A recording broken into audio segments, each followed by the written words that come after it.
Don't spend your morning playing catch up. Richmond's morning news. We're here with you.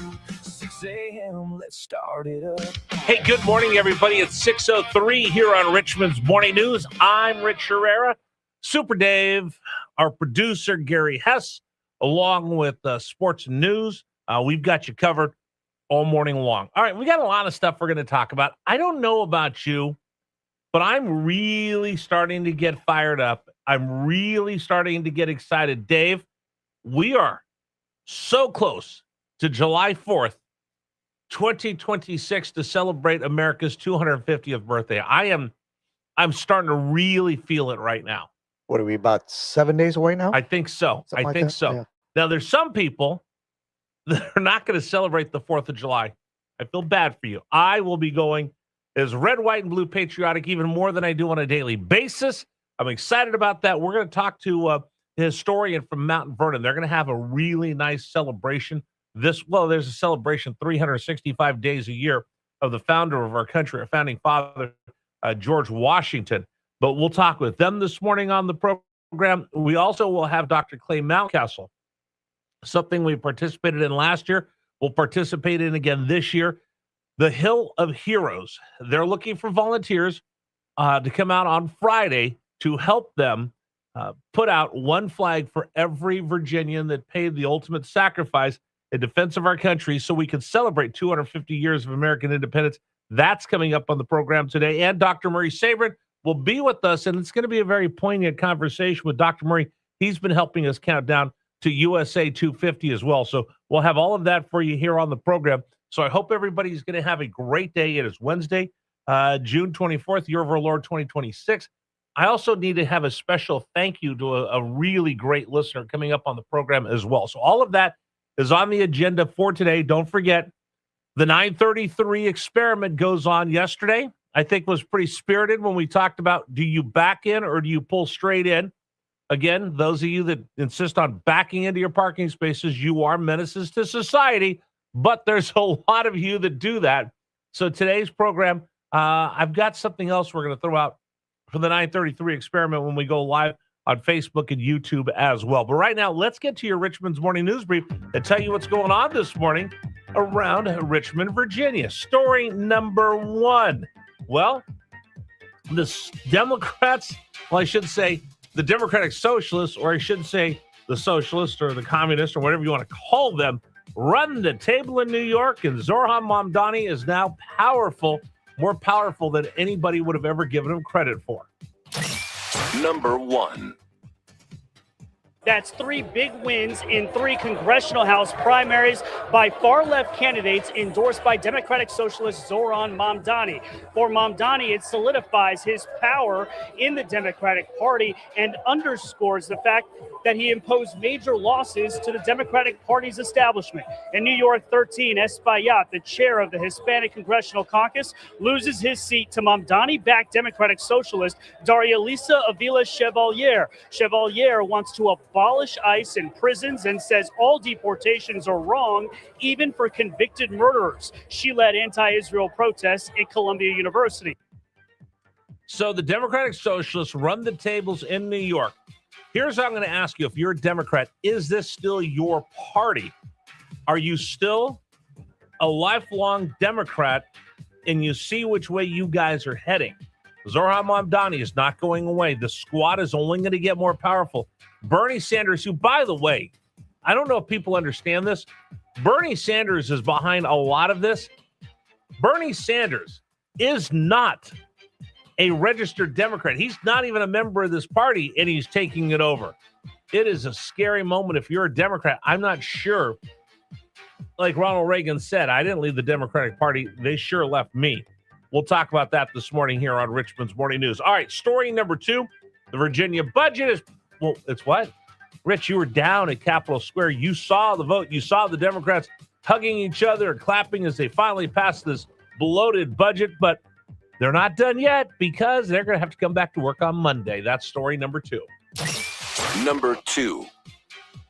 Virginia, we finally got a budget. Guess what paid the price when they chose to nudge it? They found a brand new piggy bank to raid. Now everybody's cheering for the deal they made. Portsmouth Lucas got the money she sought. Data center diva got the deal she bought. Amazon Don says it's all fine and grand, but nobody's sure where it's hitting the land. Down All in right, Richmond so under Capitol here's Lights. the latest. I thought it was all done. I saw the Democrats high-fiving each other. Yes, we did it. We have all this language in here that will legalize marijuana throughout the Commonwealth, and that's great for everybody. And we'll spend all this money on Obamacare subsidies, and we'll give everybody a raise, and it's going to be awesome. All right, guys, I'm out. Have a great summer. High five. Not so fast. Abigail Spanberger goes, no, I'm going to have some changes to this budget, so y'all are going to have to come back on Monday and get some more work done. How embarrassing is this if you're a Democrat? You have this budget battle. You can't get a budget. We have a looming government shutdown. You finally get your act together. You relent on the data center sales tax, which, by the way, you heard this on the show yesterday. I asked the question in the House from the House member. Does this mean we're done with trying to raid the piggy banks of the sales tax exemption for data centers? He goes, no comment, which means they're just going to come back next year and try to take even more money from that business, which is bad for business in the first place. So with all that being said, the two sides that got together and negotiated, apparently they forgot to include the governor in that, because she says, I'm going to still make some changes to the budget, so you have to come back to work on Monday. The circus in Capitol Square continues, and it's only Democrats running the show, and they still can't get their act together. That's our second big story of the morning for you to know. All right, third story of the morning: Major League Baseball officially backs down on trying to punish players for writing Bible verses on their caps. Number 3. All right, I haven't really weighed in on this controversy, but I will now. So the San Francisco Giants, like a lot of teams, held a Pride Night. And instead of wearing their traditional caps, the Giants wore a cap with a rainbow flag on it. There's several players on the team didn't like it, didn't support it, went against their faith. And they had used the opportunity to write a Bible verse on their cap that they were being forced to wear. One player didn't even wear the cap because now I'm just going to put on my regular lid. And the backlash was severe from the left. And Major League Baseball said, hey, you guys aren't allowed to do that. Well, then Josh Hawley and the Senate stepped in and said, whoa, wait a minute. That's religious liberty. You can't tell them that they can't show their religious expressions on their baseball caps. Major League Baseball threatened to fine them and really kind of dropped the hammer on them. Didn't fine them, but we're just, kind of telling them, hey, watch your step. Don't mess around and find out. Well, now Major League Baseball's come out and said, well, yeah, we have a rule. You're not allowed to write anything on your caps, but we're really not going to fine them. So they back off. But the big question is, you tune into this show, you hear political opinions, you hear talk, you hear discussion of the news.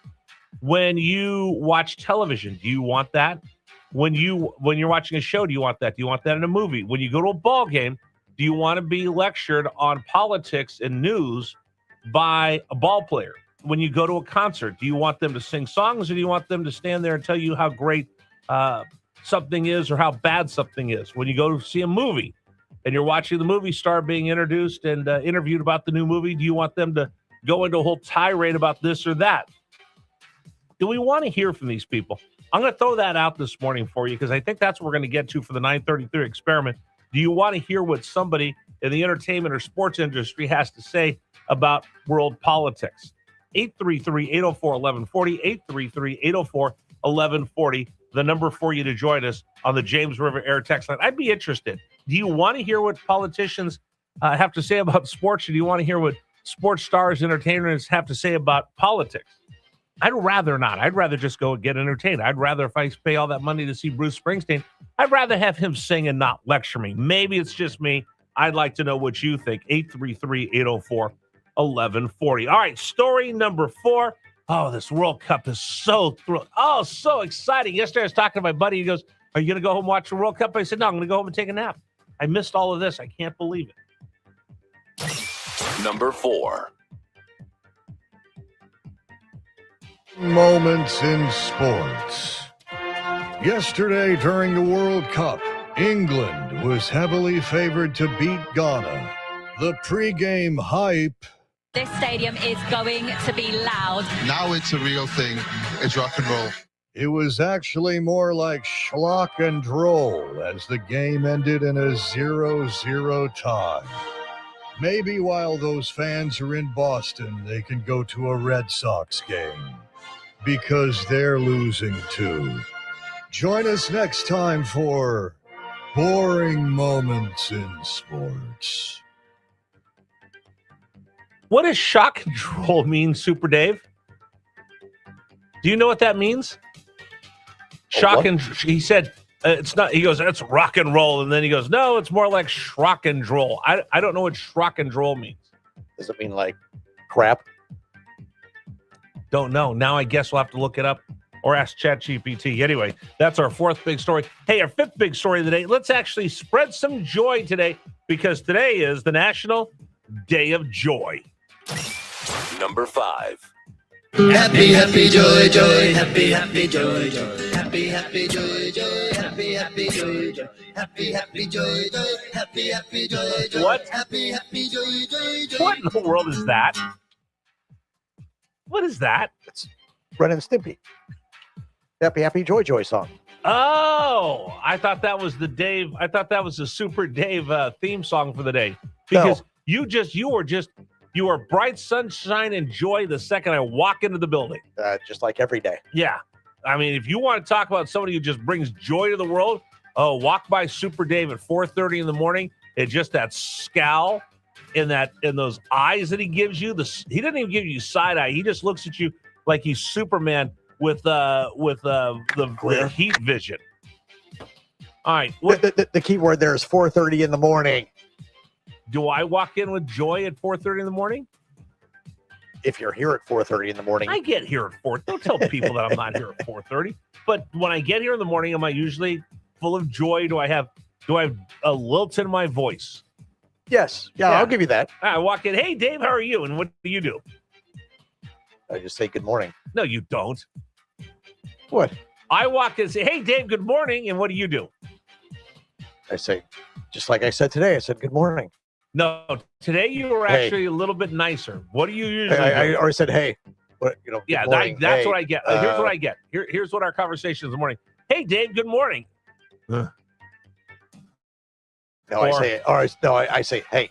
He doesn't look up from whatever he's doing. Because I'm working. He doesn't look at me. He doesn't make eye contact. He doesn't smile. He just looks at me and goes, hey, and just keeps on going. It's not like I'm sitting here not doing anything. I'm just saying. I mean, today's National Day of Joy. Okay, this morning on the James River Air text line, what brings you joy? Dave, what brings you joy? What brings me joy? Good food. Okay, that always does. I'm surprised that you're able to come up with something so quick, being so salty as you are. Well, you put salt on your food. By the way, I've been told to stop calling you salty. My wife said that's mean. Oh, I don't care. I said it's accurate. Yeah, yeah, exactly. If the shoe fits. What brings you joy? Tell us, 833-804-1140 of the James River Air text line. What brings you joy? All right, today's program brought to you by Michael Greer and GreerFinancialGroup.com. We talk to him every morning. He gives us